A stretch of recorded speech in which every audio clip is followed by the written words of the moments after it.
Hello there, welcome to my channel, Mo Moon. I am Mo, welcome.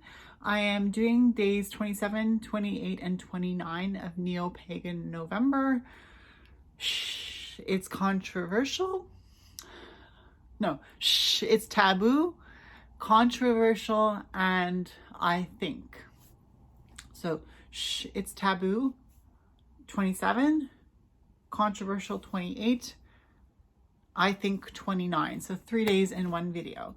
And the reason why I decided to put these 3 prompts together is because what I'm going to talk about, I don't know if it's just something that I think is true or that I think is possible, or if it's something that the general public agrees with, or if it's something that most people actually have an inclination towards thinking.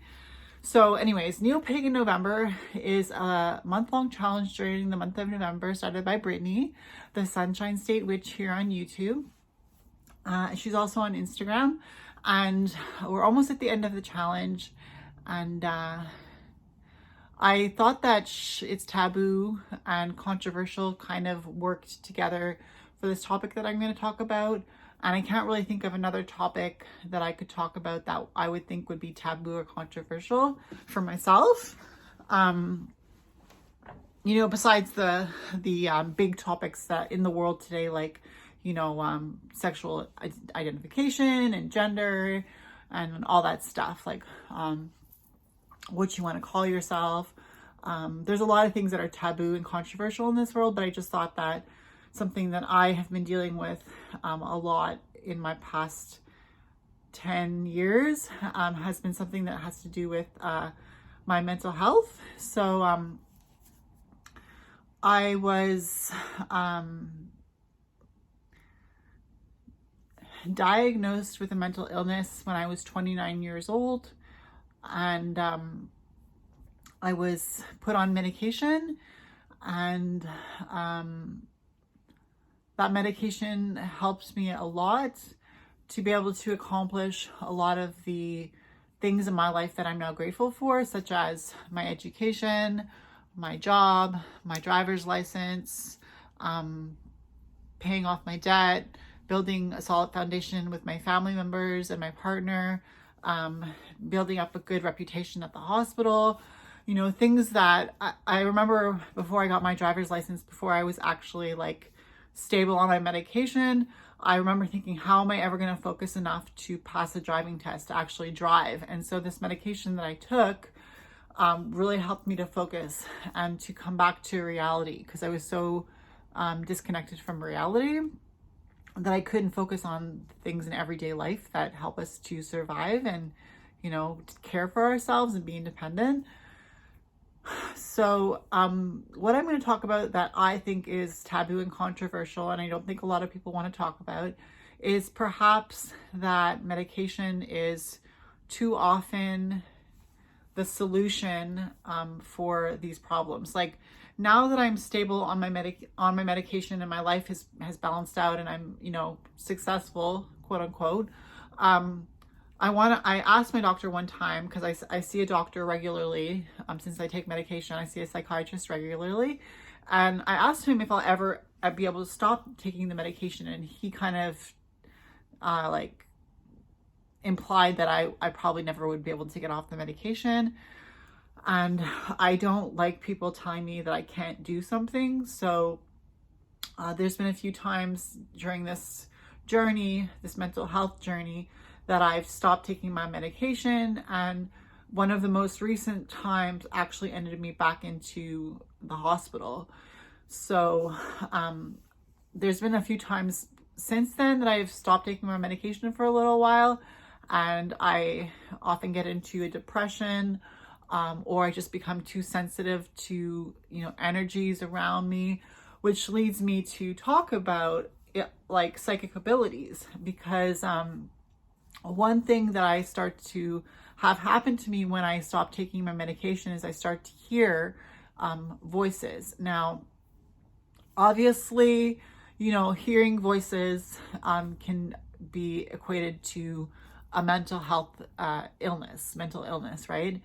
But there's a fine line, I think, between is it actually fantasy that I'm hearing, or are these voices actually my shadows trying to walk me through a healing process? Or are these voices actually, is it actually clairaudience that I'm experiencing? And are these voices what people are actually thinking in the moment? Like, I'm actually hearing their thoughts, telepathy.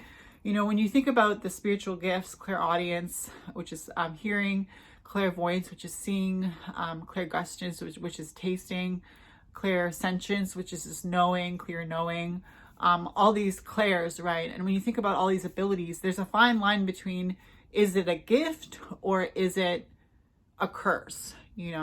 Is it a curse to have this happen to you, or is it a gift? If you were in another society, would these curses actually be seen as gifts? And if you were trained to use these gifts, would you actually be seen in another culture, in another society, as somebody who's gifted to help others with these quote unquote gifts / curses? Witch doctors, shamans, medicine women, healers, psychics, all these people help other people to move forward in life with their gifts. So I spoke to my friend Farah Nadila about this, and she mentioned that actually she's heard about these cultures before where, the people with the quote unquote mental illness are actually the wise people that people go to tap into the spiritual realm and to understand things from the spiritual realm. And she says that they're actually trained. Now, I don't know if that happens in all societies where they're actually trained. I watched a video, of course, you might say it was just fiction, but a woman was the one who was, they found out she was a witch, and she started out in captivity. And when they found out she was a witch, they promoted her to being the witch of the community, and people went to her for her powers as a witch. So that's what I think is taboo to talk about, because medication is seen in the scientific world as the cure for all. Even like if you think about somebody who has high blood pressure, medication can help them to control their blood pressure for a little while. But if they exercise and lose weight, if they start to eat healthy, if they stop smoking, can they naturally bring their blood pressure down? If somebody has diabetes, maybe not type 1 where they're born with it, but let's say type 2 where they develop the diabetes, can they do something in their lives to not have to take insulin because they control their weight, their sugar intake, and all that, right? So when you think about mental health, like, can somebody actually control their mental illness if they take the right supplements, right? Like, I'm taking lemon balm to help me with my depression. I'm taking omegas to help me with my depression. I'm taking ashwagandha to help me with my stress, which stress plays a big part in mental health illness, right? Like, a lot of people who are diagnosed with mental illnesses, it's often a diagnosis that happens in their teens to early adulthood. And it's because they encounter so much stress with growing up and their responsibilities, and even drugs and hereditary, family history with mental illness, So, psychiatrists are quick to say, here, take this pill and it'll all be fixed. But they're also really adamantly against people getting off their medication. And so I'm somebody who, a rebel at heart, I don't want to be forced to take a medication unless I feel like it's the right thing for me. So often I would be getting off my medication and just trying to see, can I function? Have I moved past my demons, and will I now be able to function? And the answer is no. I haven't been able to function up to this point. And I'm on my medication, and it feels good to be back on my medication because somebody who suffers with depression, I can feel really low and want to die. And sometimes, just recently when I started to feel like I wanted to die, I was like, okay, I have to start taking my medication again. This is not working, And so at least I'm level-headed enough to know that if it's not working, the medication will help it to work, you know? But it's just that topic, like, can you take natural remedies to fix a mental illness? Can you use therapy to fix a mental illness? Or is it just the chemical imbalance? Like, is it just about a chemical imbalance? And if there is something as such as a chemical imbalance in the brain, can that chemical imbalance be rebalanced, right? Because if something can be imbalanced, then how can it not be rebalanced, right? So the topic is medication necessary, or can it be healed holistically, like looking at the whole person? Can it be healed with herbal remedies, or does it have to be, you know, the chemicals that are made in the pharmaceutical labs, you know? So I've never really heard a lot of talk about, you know, mental illnesses perhaps being attributed to gifts, you know, and maybe some of the cultures that live in the rainforests or whatever, where they're more natural.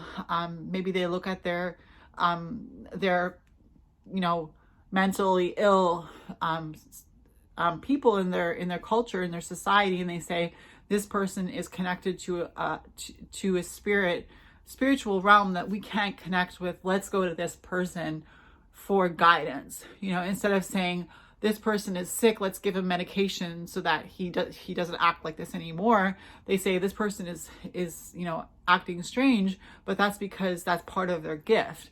And I remember when I was in the Mental Health Institute, there was somebody who was talking out loud to himself. And I wondered if he was talking to a spirit guide, or if he was talking to his shadow self, or if he was talking to an energy that actually existed in his reality, right? But of course, you can't have somebody going around in society talking to themselves and not feel sorry for them, because you feel like, okay, they're disconnected from reality. So it's helpful to give people medication to get them back on track into the 3D realm. But is it possible that we can get better? And is it possible that perhaps we are actually gifted? You know, I think I've heard that before, where some people have said it's false to think that if you have mental illness, you're actually gifted. But I don't know if that's true, and I guess I haven't found out up to the date. So it's just something that I'm throwing out there, and it's something that I think. So if you have any comments or thoughts about this topic, feel free to comment on this video, and I will get back to you. Thank you for joining me on this journey, and I'll see you in my next video. Bye.